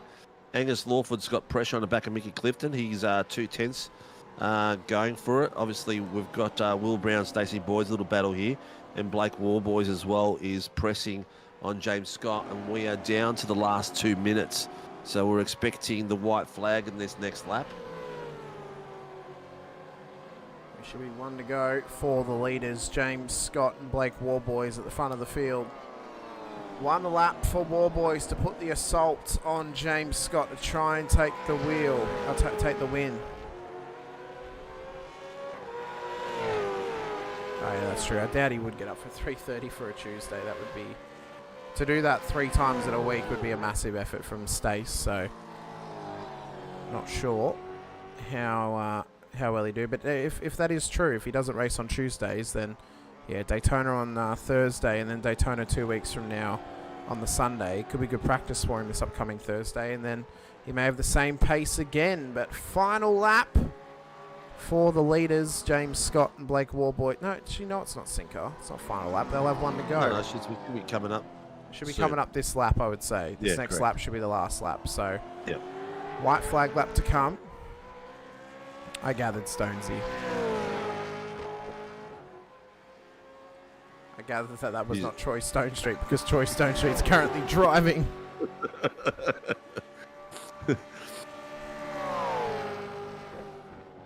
Oh, here we go. Blake's having a bit of a sniff there. He wants a crack at him. He wants the move. He's got the pace. So he's trying to get this job done if he can. It'll be a 1-lap dash for Blake Warboys to get past James Scott. What has he got in his locker? This is racing. You've got him on the bottom screen on the outside, and the inside screen on the inside. It's very, very tight, slightly different angles as they come through, but Warboys is all over the back of him like bread on butter. Like butter on bread. He has waited for he's waited for this final lap to put the assault on him, but there's not going to be many more passing opportunities, and it's not going to be an easy job done. It is not going to be an easy job for Blake Warboys to get this job done on James Scott. Has he run out of opportunities, or is there still some Warboys magic to come out of it as well? He's looked quick all race. He sat behind James for the first half before the pit stops. He sat behind him the last 10 minutes. He wants to line it up. This is the one where you want to be right on the back of him. So as they come down the Andretti straight for the final time, he wants to line this thing up, but I think he's too far away for the run. Yeah, through the final few corners. He's not quite close enough, is Blake Warboys to James Scott. It's going to take a mistake from Scott for Blake to get past. He's not quite close enough this time. By and for the final few corners and for the final time at Canadian Tire Motorsport Park here this evening, James Scott traverses the final corner and he'll take the win in an absolute blinder ahead of Blake Warboys on the top 2 spots, and then Billy Mole a bit further back down the road from the top 2 looks to take home another podium for himself and WKMP Sim Sports in the Super Cheap Auto entry. He'll cross the line. He'll take P3. And Stacey Boyd still under attack from Will Brown after an absolute barnstorm of a race. Brown has put him under pressure the whole way through. It's a drag race to the line. Boyd's just going to get him. With Brown inside the top 5. Close. 0.12 of a second. 0.12 of a second. That's ridiculous. Whoa. Lawford with a great comeback to 110. get back to P6. Clifton with one of the best drives of the weekend up into P7. Mulford, Stone Street, Dodds inside your 10. And Dodds is a Randall rhinoplasty. and Cowan in the back. Yeah. Brendan said in the chat Doddsy wobbled, so he must have done something. Fantastic driving tonight, mid-pack and at the front of the pack. Looks like Warboys was just waiting for his moment for the last few laps there. But I think James had plenty left in the tyres. It was probably holding out a little bit. So the boys, the fight was pretty cool. A lot of door by door, mate. Today was a lot of door by door. Yeah, it was a heap of door-to-door action. Classic touring car style of racing out at Mosport. And next time we go racing at Daytona, I feel we may be in for a similar scenario, but it's going to be one where the draft train is going to be incredibly, incredibly powerful. And if you can stay clean and stay in the draft, you're going to be in the race the whole way through. That will be coming onto your screens, as I said, in 2 Sundays' time. Next Sunday night, we're away for a bye round. We'll be back again at Daytona Road Course on the 25th of May for a 60-minute affair at Daytona. Last time we were at Daytona, it was an absolute cracker of a race. In fact, you can see clips of it from our intro on the show. But if you think back to last time, Sinker, on the Sunday nights we were at Daytona, that was the race where Scott Gamble won to Darren Lobb and Rehan Leonage in that was a 4-way battle, that wasn't it? Arguably the best finish we've ever had on the Sundays. It was incredible. Yeah, absolutely incredible. Cool. Provisional race results. Heart-pounding moments. My heart nearly could not take it. Provisional race results, though, on your screen for the feature race here this evening. James Scott takes the win to Blake Warboys, Billy Mole, Stacey Boyd, Will Brown for your top 5, Angus Lawford, Mick Clifton's, Tim Mulford, Troy Stone Street, Harry Dodds for the top 10, Shane Randall, Andrew Cowan were the last of the finishers, Jace Douglas not finishing, Alex McManus and David Coleman not starting the second race here this evening. To remind you of the results of heat number 1, this is how they went. It was Warboys to Boyd to Mole to Lawford to Scott to Stone Street to Dodds to Douglas to Mulford to Randall, Cowan, Clifton, McManus, Brown and Coleman at the back of the field. And I think after all that, Warboys has won the round. I then think Billy Mole's taken P2, and I think it's either James Scott or Stacey Boyd P3 for the round. They'd be very close. They'd be very, very close. But we'll start off, though, with Billy Mole. We've got him in the green room waiting to come and have a chat with us after a great race. Let's drag him in and have a quick chat to Billy Mole. Billy, great race from you, young man. Quality finish for you. 2 P3s on the road. Good enough for P2 in the round. And an exceptional performance by yourself with some good points gained and some cracking battles on track. I'm not sure if you realised this when you came through pit lane, because we kept an eager eye on Stacey Boyd when he came in, because obviously you guys were battling in the first half of the feature. when he actually exited pit lane, he left his pit limiter on until he was around the corner of the pit exit instead of turning it off at the cones, and that's what gave you such a good advantage. But regardless, fantastic race from you. Talk us through it. Oh, cheers. I was wondering what happened to Stacey, because, yeah, I was expecting a dogfight at the end there with him. I was getting ready for it, but, yeah, pretty much just cruised at the end there because, yeah, I got an 18-second gap, which was nice. Enjoyed it. Oh, well, we had the answer from Stacey. He was having wheel disconnections, and his pit limiter actually got stuck on. So it was not a driver mistake. It was a technical issue. But you had a great race tonight through both races, Billy. Do you enjoy coming out to Mosport? I think it's one that brings a real club level of racing to it, very similar to Winton on Tuesday. Luckily, there was no rain tonight. But did you at least enjoy it out there? Because I think it's one that it often is on the calendar for officials, but maybe goes unnoticed sometimes. Yeah, at practice I wasn't enjoying it too much. It was pretty slow in practice, but yeah, I think once I started getting in the race, started to enjoy it.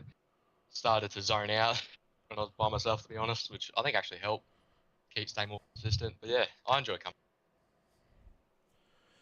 Yeah, mate. We have a week off on the Sundays next week, but Tuesday we're back here at Mosport. Do you feel like you may be able to bring the fight to Mr. Mueller, who you've been so closely contested with over this past season and a bit? Yeah, I hope so. It's been fun battling with him. Yeah, he's quick. Yeah, I really want to beat him, to be honest with you. Yeah, we're so close, and it's like, I know I can do it. I've got to put it together, but yeah. It's good having a driver who's a yardstick who's pretty much on your same pace. And to be even if you guys aren't fighting for the top spot, to fight for that little bit of battle internally is also good. And the good thing about it is you guys fight very clean too. You have some great battles together. Yeah, yeah. I don't think I've had a couple, but yeah, nothing major, which is good. But yeah, I think we're pushing each other to get better, which I'm enjoying. Yeah. Well, it's good to see pace improving, mate. Confidence is improving, and results are getting there as well. So well done, mate. Who gets WKMP and yourself on track? I've got to find the sponsors list very quickly. Wodonga Carts and Parts, Croc Promotion, Carts Australia, Stone Plumbing, Auto, Rebel Sports, BCF, MacPack, Tour Guys Adelaide, Varela Cabinets, LC, Dave 37, All Boys Motorsports, Send It, Don't Bend It, AMP Air, M1 Cars, and His Performance and Tune. Very excellent, good, Billy. mate. Congratulations. We'll see you on Tuesday when we're back here at Mosport for the Supercars. And aside from that, enjoy next Sunday off before we're back again for another Tuesday series the week after. Yeah, we'll talk to you then, hopefully. No worries. See you then, Billy. Billy. Next up on the docket, we got Billy Mole's teammate Blake Warboys, the round winner here this evening with a P1 in race 1 and a P2 in race 2. Blake, phenomenal effort from yourself. You had some good pace at the end of race 2, but maybe a little bit too short on time to really put the attack on James there. The win in race 1, and then that P2 obviously gets you the round win. But talk us through those last few laps, because you were putting the pressure on him to a maximum degree. You just couldn't quite find a way past him. Yeah, well, good to have that sort of pace, I guess. Been a while coming, but yeah, didn't feel comfortable in the first race, so tried something on the setup and it sort of hooked it up fairly nice. So definitely a good base now for the track. But yeah, underfueled a little bit because James was obviously did the earlier stop and I didn't follow him in for some silly reason. But nah, it was good. Like, tried to sort of have a crack in the last two because I'd saved enough fuel, but yeah, he's very smart driver, James. So he propped me in the tighter corners at the right point and just couldn't get the drive. So, but no, good fun, really good. 4/100's different than your best laps, mate. That's bugger all, isn't it? Yeah, and I sort of get in a rhythm. It's quite nice. So we've seen we saw tonight a couple of 2x2s and coming through the top parts, a couple of first corners in the back end as well. Very tight track, a bit scary coming through the pack. Oh, it can be. Probably people squeezing others a little bit too much, but you can go 2x2. I've done a whole lap side by side with someone around here, so it is doable. Yep. But yeah, you got to be smart. You just got to be smart, you know. Yeah. And I think people are probably pushing the limits of how much of they're squeezing people, but they're all I don't know. Yeah, I it was a got lot of lucky fun and to watch, but a little bit risque at some points that we saw tonight. But pretty cool racing out there. Great pace again, mate. Daddy Warboy's up the pointy end. Looks like the title will go down to the wire. You've brought a few points back tonight with the first heat, so that'll bring it back to probably just under 40 points, I think, Hamish, once the tally comes through. So the battle is on, mate. Week off next week for Scops, and is it just the 1 week off, Hamish? I can't remember. It's just the 1 week off, and Just I do 1 week, I and do then we've got the apologise as five well, straight. Blake, for putting you through a false sense of security. I didn't realise that James, after drop rounds, was actually ahead of you on those points, but it means now you get to have a bit of a battle with him, and it's not just sit pretty in P2. You actually have to go for wins, so it's at least made it a bit more fun, possibly, for yourself having to earn this championship again. Yeah, it'll definitely make things interesting. I'll be pushing hard. Yeah, we'll see what we can do. We know James is quick, but I think we're starting to understand a little bit more about how we need to be setting up the cars and how to actually drive these things. They're a hell of a lot different to the previous gen car, so it's taken us as a team probably a little bit, but I think we're getting our head around it finally. Do you think it's better than the Gen 2 car? Depends on the track. Around here, Gen 2's better.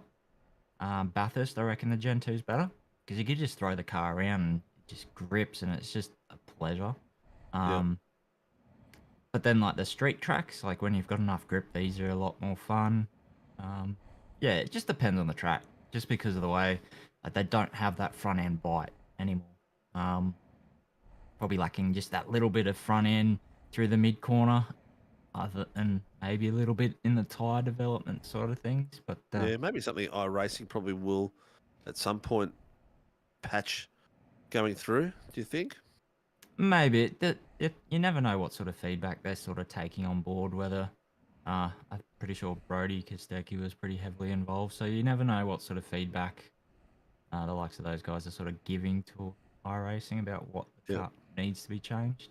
Yep. You know, you can always speculate, but yeah, you're never 100% sure what might happen.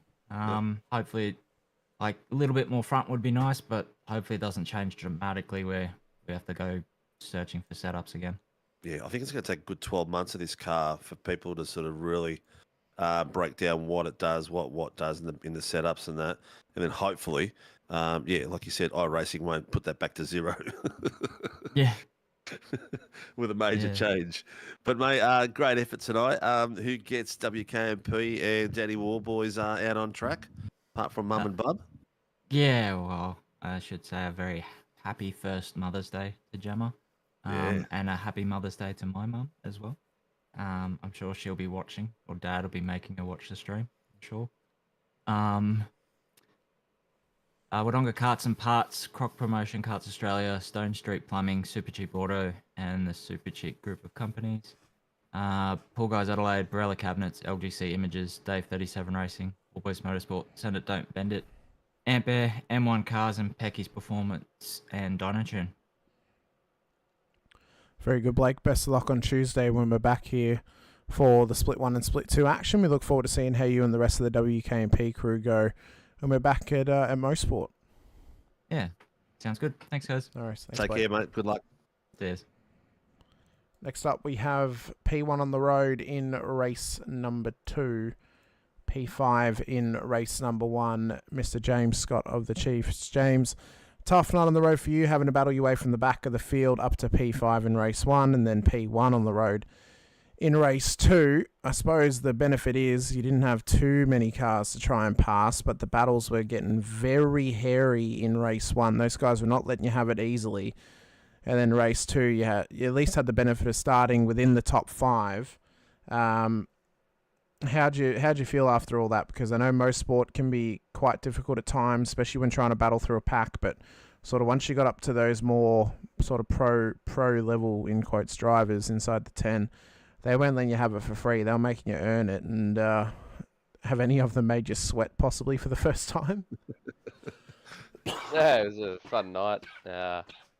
Absolutely zero practice. I joined the server about 20 minutes before practice ended and was having a few wheel jumps, so I was trying to fix that. So yeah, zero practice. Haven't driven this car since the Tuesday night. Been doing some GT3 stuff at Le Mans, which is pretty good fun. Yeah, no, they were battling hard, but I think probably hurt their race battling like that more than it hurt mine, because they all got redresses and went backwards a few spots. So yeah, that was alright. Yeah, it's a tall poppy syndrome, mate. Yeah, no, I mean, some guys will let the faster guy through. Others will like, well, I've got to prove myself here and really battle it out, and maybe learn from it as well. But it's got a bit risque. There was a few doors we saw where guys nearly went round. I think you nearly went round at one point, but the car beside you straightened you up and you managed to get out of it. yeah, there was I don't know who it was down the end of the back straight, heading to that left-hander after the first right at the end of the back straight there. I don't know who it was. Someone clipped my rear, and yeah, it was pretty wild, but on the lock stops and caught that one. I think he got a redress, so and someone else as well. So yeah, that was alright. Excellent, mate. Excellent. Well, you had a bit of fun there. You had obviously a fair bit left in your tyres at the end. Blake started attacking in the last lap and a half. Put a bit of extra pressure on and see where it goes. But you had enough left in your tyre in the tank. Yeah, no, had enough fuel and yeah, tires. Obviously he was a little bit off. A little bit better off. He that one lap, and he probably, I don't know, was maybe a little bit faster. I don't know, but yeah, no, the car, pretty much baseline set up tonight. So it definitely wasn't optimized for this track. That's for sure. It's pretty unique. Yeah. Well, you guys were only 4/100ths different on pace for your best laps. Yeah, no, I think that lap I did probably wasn't the best. You can probably say the same thing for his, but I think maybe long run here was a bit better. But Yep. yeah, no, I'm sure if I could have done a bit more practice and maybe it would have been a little bit faster, but not been a complete roadblock for him. But yeah, that was decent. That's good fun. Well, mate, who gets the big Chiefs out and yourself out on track? Yeah, thanks to Aussie Broadband, Westfield, Logitech G. Yeah, thanks to those guys. It's awesome to have those guys here. As always, you guys for the broadcast each and every week. The other guys on the podiums. Yeah, it's a good race. Series admin people as well. Sucked at the start of the rear, but it's been interesting, that's for sure. Yeah, definitely. Well done, mate. Well, a couple more, 5 rounds to go. We're going to buy next week and for Sundays for the Scops round. And then we've got 5 straight runs to the end. Good luck for the rest of it, mate. It's going to be a battle all the way to the end between you and Mr. Warboys. So all the best, and see you on Tuesday night. Thanks, mate. Yeah, I got absolutely no idea what the championship points are. Just keep trying to put in some good results. So. Excellent, mate. Well done. Well done. Yeah, mate. Well, I was thinking that'll bring an end to round 11 here tonight. As we mentioned already, we've got a week off next week. Then we're back in 2 weeks' time at the end of May for Daytona Road Course next round of the Warner Brown Tools V8 Supercars Championship for round 12. Upcoming this week, though, for the weekly series, of course, Tuesday night, Warner Brown Tools V8 Supercar Series. We're back here at Canadian Tire Motorsports Park for round 3 of that series. Wednesday night for the Moser Racing Super Formula Light Championship. We're out at Hockenheim Ring for a sprint round for round 3 of that series. Thursday night, we should be back to regular viewing action. Brands Hatch Indy Circuit for the Toyota GR86 Nationals. That'll be big stuff coming. That's what's coming up on the docket for SRW this week, so be sure to hit the like button, and subscribe, the bell icon as well, so you're notified whenever we go racing during the week. Tuesday will be going live at 7:30 p.m. Australian Eastern Standard Time. Wednesday, Thursday will be 7:50 p.m. Australian Eastern Standard Time. Big thank you to all our series sponsors, though, including our title sponsors, Warner Brown Tools, for their support of the Sunday night V8 Supercars Championship, the Tuesday night V8 Supercars Series, as well as Moser Racing for their support of the Wednesday night Super Formula Lights Championship, and to our other series sponsors, including Shunt Scenery, Grim Industries, home of the V8 Coffee Table, which can be found on Prime Video's Top Gear Australia during the news, interviews and other studio segments, and to Phoenix Driver Development. Be sure to message PDD on Facebook or Laz and Rehan Leonage if you're after getting a training session. They'll be sure to book you in. Or if you need some setups made as well, they do everything from the 2009 Ford Falcon V8 Supercar all the way up to the Gen 3 Supercar as well. They do specialise in supercar training and setups. For myself, Hamish Munro, and Steve Sinkovic alongside, appreciate your time, appreciate you being here with us once again. Please, please, please support the sponsors of the series by checking them out in the description below. They are direct links to them down there. They're on every single show. But until next time, we'll see you guys Tuesday night back here at Mosport for round 3 of the Warren Brown Tools V8 Supercar Series. But until then, stay safe, drive hard, and as always, bye for now.